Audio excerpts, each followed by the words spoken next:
बिस्मिल्लाहिर्रहमानिर्रहीम। अस्सलाम वालेकुम viewers, welcome to chemistry online class second year. आज हम देखेंगे चैप्टर नंबर 9 एरोमेटिक हाइड्रोकार्बन्स। और एरोमेटिक हाइड्रोकार्बन्स में जो हमारा टॉपिक है वो है जी ऑब्जेक्शन टू केकूल फार्मूला, और साथ में सेकंड टॉपिक है atomic orbital treatment of benzene. ठीक है, इन दोनों टॉपिक्स को हमने डिस्कस करना है। सबसे पहले हम देखेंगे ऑब्जेक्शन टू केकूल्स फार्मूला। ये सबसे पहले हमारा पॉइंट है ऑब्जेक्शन टू केकूल्स फार्मूला। ये हमने लिखा है केकूल्स फार्मूला बेंजीन के स्ट्रक्चर के लिए 6 मेंबर रिंग, 3 डबल बॉन्ड और 3 single bond, alternate double and single bond है हमारे पास। अब अगर हम देखें यहाँ पे डबल बॉन्ड कितने हैं, 1 2 3 डबल बॉन्ड है। इसका मतलब क्या हुआ कि बेंजीन को होना चाहिए हाईली अनसैचुरेटेड कंपाउंड, क्योंकि 3 डबल बॉन्ड है। और आपको पता है कि जो अनसैचुरेटेड कंपाउंड है ये कौन से रिएक्शन देते हैं, ये एडिशन रिएक्शन देते हैं। कौन से रिएक्शन देंगे, ये एडिशन रिएक्शन। ठीक है, अब इसका मतलब क्या हुआ कि बेंजीन को कौन से रिएक्शन देने चाहिए, एडिशन रिएक्शन। लेकिन अगर हम देखें बेंजीन एडिशन रिएक्शन कम देता है, ठीक है, और सब्स्टिट्यूशन रिएक्शन ये किसकी प्रॉपर्टी है, सैचुरेटेड हाइड्रोकार्बन्स की, बेंजीन ज्यादा देता है सब्स्टिट्यूशन रिएक्शन। ठीक है, केकूल्स फार्मूले के अकॉर्डिंग हम पढ़ रहे हैं ऑब्जेक्शन टू केकूल्स फार्मूला के केकूल्स के फार्मूला पे ऑब्जेक्शन क्या क्या है। केकूल्स फार्मूला में अगर हम देखें तो कितने डबल बॉन्ड है, 3। इसका मतलब क्या हुआ, ये हाईली अनसैचुरेटेड कंपाउंड है। और अगर डबल बॉन्ड हो तो कौन सा रिएक्शन होना चाहिए, एडिशन रिएक्शन। ठीक है, लेकिन बेंजीन एडिशन रिएक्शन कम देता है, बेंजीन कौन सा रिएक्शन ज्यादा देता है, सब्स्टिट्यूशन रिएक्शन। सब्स्टिट्यूशन रिएक्शन की इसकी प्रॉपर्टी है सैचुरेटेड हाइड्रोकार्बन्स की, जिनको हमने अल्केन्स पढ़ा था। ठीक है, इसका मतलब क्या हुआ कि बेंजीन सब्स्टिट्यूशन रिएक्शन देगा जिसमें एक एटम जो है वो दूसरे एटम की जगह ले लेगा, एडिशन रिएक्शन नहीं देता। उसके बाद अगर हम देखें बेंजीन जो है ये एक्स्ट्रा ऑर्डिनरी स्टेबल मॉलिक्यूल है। ठीक है, और ये सब्स्टिट्यूशन रिएक्शन क्यों देता है और एडिशन रिएक्शन क्यों नहीं देता, इन सारे जो ऑब्जेक्शन है इनका आंसर था किसके अंदर, मॉडर्न ट्रीटमेंट जो थी। ठीक है, atomic orbital treatment of benzene, या फिर इसका क्या नाम है, modern concept about the structure of benzene. ठीक है, इसमें इसका हल बताया गया है कि किस तरह से हम इसको एक्सप्लेन करेंगे। तो उसके लिए क्या है, अगर हम देखें बेंजीन, सबसे पहले बेंजीन का एटॉमिक नंबर है 6। GS मैंने नीचे लिखा है, G stand for ground, S for state, ground state. Ground state में क्या होगा, हमारे पास ये है 1s orbital, 2s, 2px, 2py और 2pz। 1s में हमने सबसे पहले इलेक्ट्रॉन रखने हैं, 2 इलेक्ट्रॉन आ जाएंगे। उसके बाद 2s में कितने आएंगे, 2 इलेक्ट्रॉन। ठीक है, और 2px, 2py और 2pz ये तीनों क्या हैं, डीजनरेट ऑर्बिटल है। इन सब में इलेक्ट्रॉन की फिलिंग होगी अकॉर्डिंग टू हुन्स रूल। और हुन्स रूल क्या कहता है कि इलेक्ट्रॉन हमने इनमें 1 बाय 1 रखने हैं और उनकी स्पिन क्या होगी, सेम होगी। जिस तरह यहाँ पे और ये दोनों की सेम स्पिन होगी। ठीक है, अब इलेक्ट्रॉन टोटल देखें, 2 ये और 2, 4, 5 और 6। ये जो नेक्स्ट ऑर्बिटल है ये क्या है, 2pz, ये खाली है। ये हमारे पास जो इतना पोर्शन है 2 वाला, ये क्या है, valence orbital. 2s, 2px, 2py, 2pz जो नंबर 2 वाला है ये क्या है, वैलेंस ऑर्बिटल, क्योंकि यही आखिरी है, 1s नहीं है, ये इनर शेल है। ठीक, अब होगा क्या, एक्साइटेड स्टेट में क्या होगा, एक्साइटेड स्टेट में हम एनर्जी प्रोवाइड करेंगे। वो एनर्जी क्या करेगी, वो इस 2s से एक इलेक्ट्रॉन को प्रमोट कर देगी, कहाँ पे, 2pz में। अब 2s में क्या रहेगा, 1s में वही 2 इलेक्ट्रॉन ही रहेंगे। 2s में क्या होगा, एक इलेक्ट्रॉन, 2px में उसका अपना इलेक्ट्रॉन, 2py में भी उसका अपना इलेक्ट्रॉन, और 2s वाला जो एक इलेक्ट्रॉन था वो किधर चला गया, 2pz में। अब आपको पता है कि बेंजीन के अंदर हाइब्रिडाइजेशन कौन सी होती है, sp2 हाइब्रिडाइजेशन। sp2 हाइब्रिडाइजेशन क्या है जी, sp2 हाइब्रिडाइजेशन क्या है कि हमारे पास एक s और 2 p ऑर्बिटल मिले।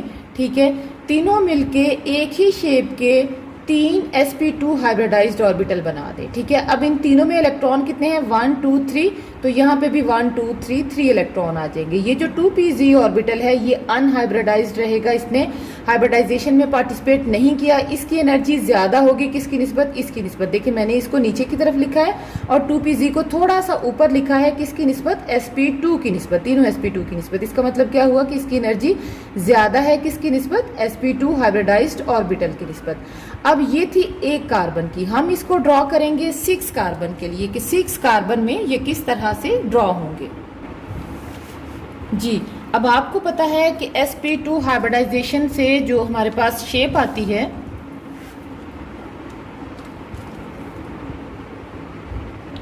वो क्या होती है, ट्राइएंगुलर प्लेनर। शेप क्या होती है, ट्राइएंगुलर प्लेनर, ठीक है। और एंगल कितना होता है, एंगल होता है जी 120 डिग्री। अब हमने क्या किया, 6 कार्बन लिखे, 1 2 3 4 5 6। जिस तरह से बेंजीन रिंग लिखना है उसी तरह से बिल्कुल हमने क्या किया, 6 कार्बन लिखे, ठीक। इन 6 कार्बन पे ये मैंने बाकियों में ड्रॉ किया है, 2 पे ड्रॉ नहीं किया। अब मैं इनमें आपको ड्रॉ करके बताती हूँ। हमारे पास कितने sp2 हाइब्रिडाइज्ड ऑर्बिटल थे, अगर आप यहाँ पे देखें 3, ठीक है। 3 sp2 हाइब्रिडाइज्ड ऑर्बिटल हैं ये वाले। इन तीनों को हम लिखेंगे। मैंने बताया कि इनकी शेप क्या होगी, ट्राइएंगुलर प्लेनर। ये इस तरह से होंगे, ये एक कार्बन इस तरह से ये पड़े होंगे, ठीक। अब हम इस कार्बन के लिखें, ये ऊपर की तरफ ये एक sp2 हाइब्रिडाइज्ड, ये दूसरा और ये तीसरा sp2। ये मैं sp2 sp2 और sp2, इन सब में कितने कितने इलेक्ट्रॉन हैं, एक एक इलेक्ट्रॉन है, ठीक। अब इस कार्बन का लिखेंगे, ये एक sp2, ये दूसरा sp2 और ये तीसरा sp2। इनके साथ लिख भी देती हूँ sp2 sp2, ठीक। अब इन सब में भी क्या है, एक एक इलेक्ट्रॉन है, हाफ फील्ड है, इसका मतलब बॉन्डिंग में पार्टिसिपेट करेंगे। अब देखें ये कौन सा बॉन्ड बनेगा, ये बना है हेड ऑन ओवरलैप से, ठीक है। हेड ऑन ओवरलैप से बॉन्ड कौन सा बनेगा, सिग्मा। किस ओवरलैप से, sp2 sp2 ओवरलैप से। इस कार्बन का भी sp2 और इस कार्बन का भी एक sp2, ठीक है। इलेक्ट्रॉन डेंसिटी है बिटवीन 2 न्यूक्लियाई, ये कार्बन का एक न्यूक्लियाई, ये दूसरा, और इलेक्ट्रॉन डेंसिटी इन दोनों न्यूक्लियाई के बीच में है, इस वाले पोर्शन में है। इसका मतलब क्या हुआ, ये कौन सा बॉन्ड होगा, सिग्मा बॉन्ड होगा। इसको अगर हम देखें, इस कार्बन को, ये इसका sp2, ये दूसरी कार्बन का sp2, इस तरह से इसने बॉन्डिंग में पार्टिसिपेट किया, और ये इसका दूसरा sp2, ये तीसरा sp2, ठीक। अब यहाँ पे sigma bond sp2 sp2 overlap से, ठीक है। ये भी sigma bond sp2 sp2 overlap से, ये भी और ये भी, ठीक है। अब हमारे पास अगर हम देखें कितने सिग्मा बॉन्ड बन गए हैं, 1 2 3 4 5 और 6। कितने सिग्मा बॉन्ड है, 6 सिग्मा बॉन्ड है। अब उसके बाद रह गया sp2, ये वाले जो बाहर को निकले हुए हैं, ठीक है। ये सारे भी क्या हैं, sp2 हाइब्रिडाइज्ड ऑर्बिटल हैं। इन सब में भी क्या है, एक एक इलेक्ट्रॉन है, ये भी हाफ फील्ड है, इन्होंने भी बॉन्डिंग में पार्टिसिपेट करना है, ठीक है। अब अगर हम बेंजीन का स्ट्रक्चर देखें तो बेंजीन के स्ट्रक्चर में क्या है, इन सब के साथ क्या अटैच है, एक एक हाइड्रोजन, H 6 हाइड्रोजन है, 6 कार्बन है, 6 हाइड्रोजन है। फार्मूला देखो मॉलिक्यूलर क्या है, C6H6, यही है, ठीक है। मॉलिक्यूलर फार्मूला क्या है, C6H6 जी। अब यहाँ पे आने हैं 6 हाइड्रोजन। हाइड्रोजन को अगर आप देखो, एटॉमिक नंबर है इसका 1, कॉन्फ़िगरेशन क्या होगी, 1s1, सॉरी जी, ये 1। अब क्या होगा, स्फेरिकल शेप है, एक एक s ऑर्बिटल यहाँ पे आएगा, हेड ऑन ओवरलैप होगी, और कौन सा बॉन्ड बनेगा, बॉन्ड बनेगा सिग्मा, ठीक है। अब आपके पास हर कार्बन, ये इस कार्बन को अगर हम देखें, एक सिग्मा बॉन्ड ये, दूसरा ये और तीसरा ये, ठीक, ऊपर हाइड्रोजन के साथ। इस कार्बन को देखें, एक सिग्मा बॉन्ड ये, दूसरा ये और तीसरा इस हाइड्रोजन के साथ। ये वाली सारी की सारी कार्बन क्या बना रही हैं, 3 सिग्मा बॉन्ड बना रही हैं।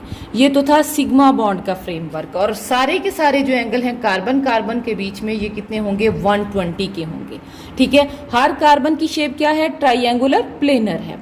अब नेक्स्ट हम देखेंगे, ये तो था सिग्मा फ्रेमवर्क। अब ये जो सिग्मा फ्रेमवर्क है, इसको हमने इस तरह से 6 लाइंस की फॉर्म में, 6 कॉर्नर्स की फॉर्म में शो कर दिया। ये हमारे पास ये जो फ्रेमवर्क है, इस तरह से मैं दोबारा बना देती हूँ जी। ज़रा देखें हम कैसे बनाएंगे, 6 कार्बन मतलब 6 उसके कॉर्नर बना दें। ये सारे के सारे किसको शो कर रहे हैं, ये जो सिग्मा बॉन्ड है, ठीक है। हाइड्रोजन हमने नहीं लिखे, मतलब ये सारे का सारा सिग्मा फ्रेमवर्क है। अब आपको पता है कि जब हाइब्रिडाइजेशन हुई तो 2pz ऑर्बिटल, ये वाला जो था, इसने बॉन्डिंग में पार्टिसिपेट नहीं किया, और ये हर कार्बन के पास मौजूद है, ठीक। अब ये 2pz ऑर्बिटल हम यहाँ पे ड्रॉ करेंगे, इस कार्बन का, ये इस कार्बन का 2pz, 6 कार्बन के 2pz ऑर्बिटल जो है यहाँ पे आ गए, 2pz यहाँ पे लिख देती हूँ, ये 2pz हैं सारी कार्बन के ऑर्बिटल, ठीक है। अब आपको पता है जो p ऑर्बिटल है 2pz, इसका एक लोब पॉजिटिव है, दूसरा नेगेटिव है। ये क्या होगा, ये ऊपर वाला ऊपर वाले से, नीचे वाला नीचे वाले से, ये ऊपर वाला ऊपर वाले से, नीचे वाला लोब नीचे वाले से ओवरलैप करेगा। ये भी ऊपर वाला लोब ऊपर वाले लोब से, नीचे वाला लोब नीचे वाले लोब से ओवरलैप करेगा। और कौन सा बॉन्ड बनेगा, पाई बॉन्ड। ठीक है, अब जरूरी नहीं कि यही ओवरलैप करे, पाई बॉन्ड डीलोकलाइज करता है, ये दोनों भी ओवरलैप कर सकते हैं। ठीक है, इधर से ये दोनों और यहाँ से ये। इसका मतलब क्या हुआ, हमारे पास क्या बन जाएगा, इस तरह से 6 कार्बन की एक शीट होगी। ठीक है, जिसमें सारे के सारे ये सिग्मा बॉन्ड हैं और इलेक्ट्रॉन क्लाउड जो है, जो पाई बॉन्ड है, ये हाईली डीलोकलाइज है। ये एक सर्कल बना देगा ऊपर वाले लोब का और दूसरा सर्कल बन जाएगा नीचे वाले लोब की ओवरलैपिंग का। इस तरह से ये डिफ्यूज्ड इलेक्ट्रॉन क्लाउड जो है ये हमारे पास बन जाएगा। अब इसका मतलब क्या हुआ कि हमारे पास जो इलेक्ट्रॉन है वो क्या है, हाईली डीलोकलाइज्ड है, और उनका जो इलेक्ट्रॉन क्लाउड है वो हाईली डीलोकलाइज्ड या फिर क्या है, डिफ्यूज्ड है। ठीक है, इस ओवरलैपिंग से इसका मतलब क्या हुआ, ये हमारे पास बेंजीन के पाई इलेक्ट्रॉन को शो कर रहा है कि हाईली डीलोकलाइज्ड है, वो एक जगह पे नहीं बॉन्ड फिक्स होगा, बल्कि बॉन्ड क्या करेगा, हाईली डीलोकलाइज्ड करेगा। ये नेक्स्ट आप स्टेबिलिटी और रेजोनेंस का जो मेथड है उसमें देखोगे। आज आपका लेक्चर यहीं तक था। लेक्चर अच्छा लगा हो तो इसे लाइक ज़रूर कीजिएगा और अपना बहुत सारा ख्याल रखिएगा। अल्लाह हाफिज़।